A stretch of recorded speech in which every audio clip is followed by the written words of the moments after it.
A new troop, the Thrower.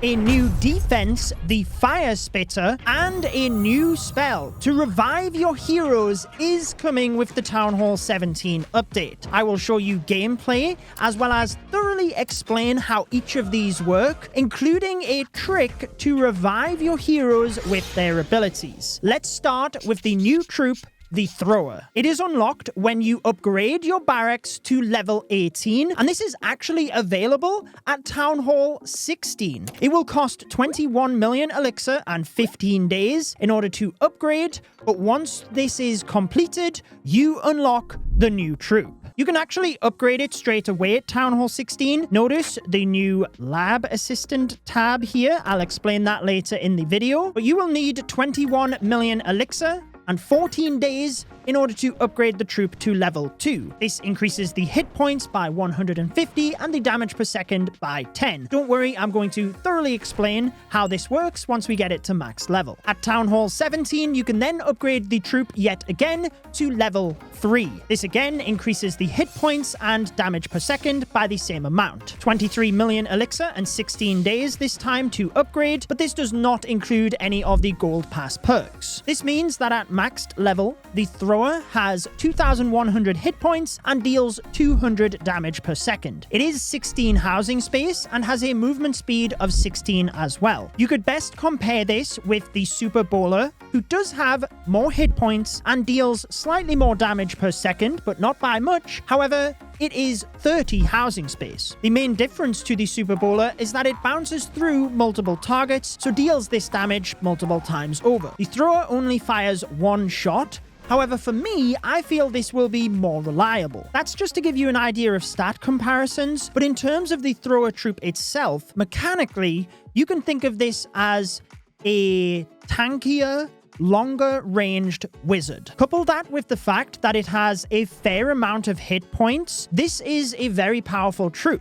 It gives you time to react with spells, or allow healers to boost the troop back up in health. And that's one of the best ways that I like to use the Thrower troop, is alongside a Warden Walk. Since they have a similar range, after you've used the Fireball or completed your Warden Walk, you can pull the Warden alongside the Thrower, and the healers will be healing everything up. They're also a little bit more predictable, I find, than troops such as the Super Bowler, because they're not bouncing to multiple targets. So you can work out their pathing a little bit better. You can also just send them behind higher HP troops, such as the Golems or the Yetis. They work very well, just using them rather than super archers flushing through the base behind Yetis. But another very good approach for the Thrower troop is inside the Battle Blimp. Now, this is where it gets interesting. Typically, when it comes to super archers or super wizards, you can get huge value, but they are very vulnerable since they are low in hit points. Should there be a giant bomb there, or you mistime your invisibility spell, they can go down very easily. The Thrower offers a lot more stability when it comes to this technique, because it has greater hit points, so you can survive a giant bomb. Even mistiming your invisibility spell, you might not get as much value as you would have with the Super Archer Blimp, but it is way more accessible. For any players that struggle using those Super Archer Blimps, the Thrower might be something you look at, especially because I think Blimps will be better at Town Hall 17. You've got to debate whether actually just cloning a bunch of loons over that area would be better, but I would suspect the Giga Bomb would also be next to the Town Hall should there be a lot of value in that area. Needless to say though, the Thrower does offer you that other option, but you do have to also take note of skeleton traps in the area, since the Throwers would target those individually. You would have to try and keep them invisible alongside your Thrower troop. What about using this on defense though? I wouldn't bother. The Ice Golem is just a better option. It has more hit points and you have the freezing effect. The Thrower is just too slow to be used as a high damage defending troop as well. But can the new defense stop them? Once you have merged the Eagle Artillery into the Town Hall, you've lost that damage on the base, but it is replaced with not one, but two Firespitters. Again, this is without any gold pass perks, but they will cost 22.5 million gold and 15 days to build. Even at level 1, you can see the similarity to the air sweeper, hence why I was alluding to it stopping battle blimps, but it is very different to the air sweeper. Let's go through the costs first. In order to upgrade it to level 2, which is the maximum, it is 23 million gold and 16 days. This is your signature defense for Town Hall 17. This upgrade gives it an extra 500 hit points, 26 extra damage per second, and 3 extra damage per hit. You can also straight away supercharge your Firespitters. So for 12 million gold and 6 days, you gain that little bit extra damage per second and a little bit extra damage per hit. And then your supercharge to level 2 is with regards to the hit points. This one being a little cheaper, but 1 day longer. Remember, your superchargers last until a new level of this building is applied, which means you will have this right up until Town Hall 18, presumably. Even with 2 of them, you do not have complete coverage of the base. You have what looks like around about 160 degrees, and you can rotate this to 4 different directions. So you could have both of your Firespitters pointing to the south of the base, but clearly then you might as well not have the signature defense because people could attack from behind it. Or more than likely what we will see in bases is 1 Firespitter pointed one direction and 1 pointed the other. So whilst there are 2 Firespitter defenses, a lot of the time, depending on where you're entering the base, you're probably only going to be attacking one of them within a given attack. Mechanically, whilst they have their blind spot, they operate different to any defense that we've seen in the game. Remember, this glorious new building I will be telling you all about in tomorrow's sneak peek, so be sure to subscribe. But to give you a comparison, the Firespitter is almost like an X-bow crossed with the Scattershot. I say that because the Firespitter is incredibly fast. It fires 20 shots over a 2-second period, and that is why the damage per hit of each individual shot is different to the damage per second. Now, you can notice how the 20 shots are burst firing, so they're not going all to the same location. There is a tiny little bit of movement there, which means it can miss some of the shots as well, making it a little bit inaccurate. However, it would hit any troops behind the initial target if it were to miss. This means that the closer your troop is to the Firespitter, the more accurate it will be. Should it make connection with any of these shots, it is so strong that it will pierce through the initial target in order to hit a second troop behind. So each shot can hit 2 targets, and there is 20 of them. So you can see how much damage it does. It appears to fire over a 2-second period, then has a roughly 1 second cooldown, and that's where the damage per second is calculated based off the number of hits per shot as well. It can fire both ground and air troops. It can fire a combination of ground and air troops, for example, hitting the Archer Queen and then one of the healers behind. Due to the slight inaccuracy of the Firespitter, it might be that some of the shots miss the Archer Queen and therefore pierce multiple healers, but even the piercing shot itself might deflect to different healers. So you can see where I made the comparison of a very quick firing X-bow, but due to the amount of shots, kind of providing splash damage as well, because it can hit multiple targets extremely quickly. The final note when it comes to the mechanics that you should be aware of is part of the inaccuracy of the Firespitter is that it does not lock onto a target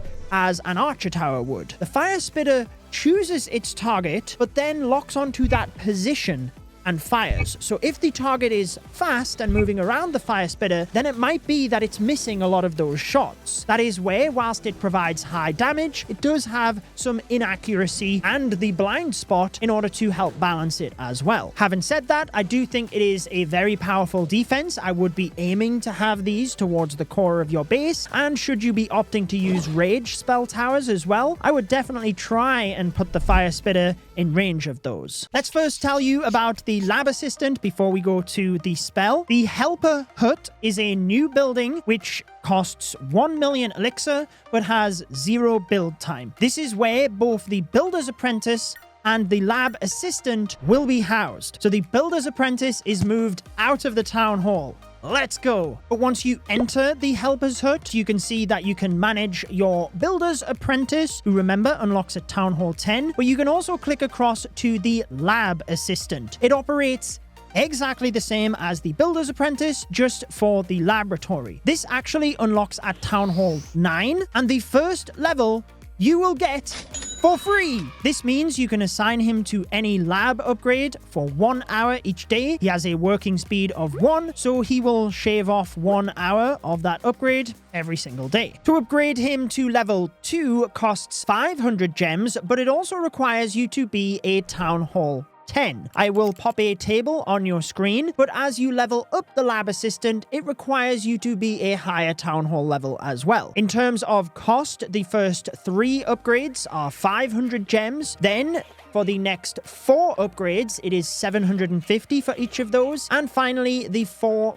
final levels are 1000 gems. This means that the total cost to get the lab assistant to level 12 is 8,500 gems. So he is quite costly to upgrade, but in the long run, it will pay off, because this means every day of the lab upgrade, you're shaving 12 hours off. So if you manage the lab assistant effectively, it is halving the total upgrade time within the laboratory. Again, like the Builder's Apprentice, I don't think this is something you need to max out straight away, as you're getting gems from the achievements, or even your 100 free gems each month from the Supercell store. Each month, even without purchases, just by logging into the game and taking down town halls, you can get those 100 gems for free. If you are making any purchases for the Town Hall 17 update, remember you can support a creator beforehand, whether this be in-game or the Supercell store. My code is Judo, and it helps to support the channel massively, so thank you. Finally, to the revive spell then. This is actually unlocked at Town Hall 15 when you upgrade your spell factory to level 8. This costs 18 million elixir and has an 8-day and 12-hour upgrade time. This is then the spell factory that we seen leaked by Clash of Clans some time ago. Obviously, I will go over how it works. It should be fairly obvious, to be honest. It revives your hero,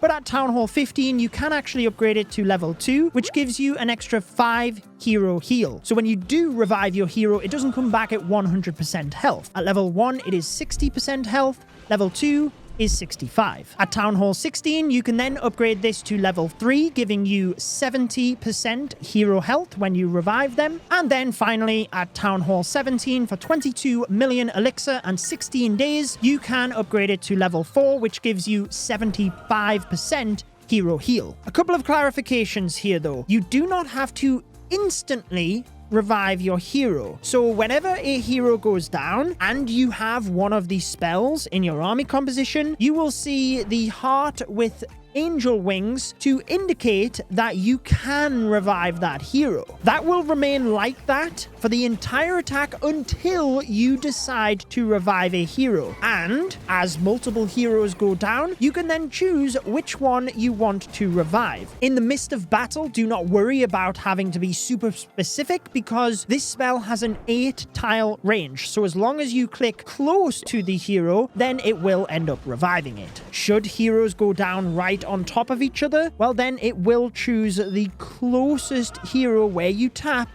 to revive. One thing to be aware of when reviving your hero is that the pet assigned to that hero would be disengaged. So when your hero goes down, the pet will run off by itself and it does not re-engage with the hero even after you revive it. So the Spirit Fox would not start turning the Royal Champion invisible again. What about those situations where you have just pressed the hero ability? The ability would continue when you revive the hero. So as an example, if you pressed the rocket spear from the Royal Champion and she threw 2 of the long-range spears and then went down, once you revive the Royal Champion, she will continue throwing those longer range spears. So let's break this down, because whilst it's simple to understand what it does, how to use it is totally different. My initial reaction was during queen charge attacks, this will be fantastic because should my queen go down, I can just revive her. However, it does not really work that well for queen charges because once the queen goes down, you revive her in the exact same position. So if she went down, it's probably because there was a lot of defenses there. They would be immediately firing at your archer queen again, not to mention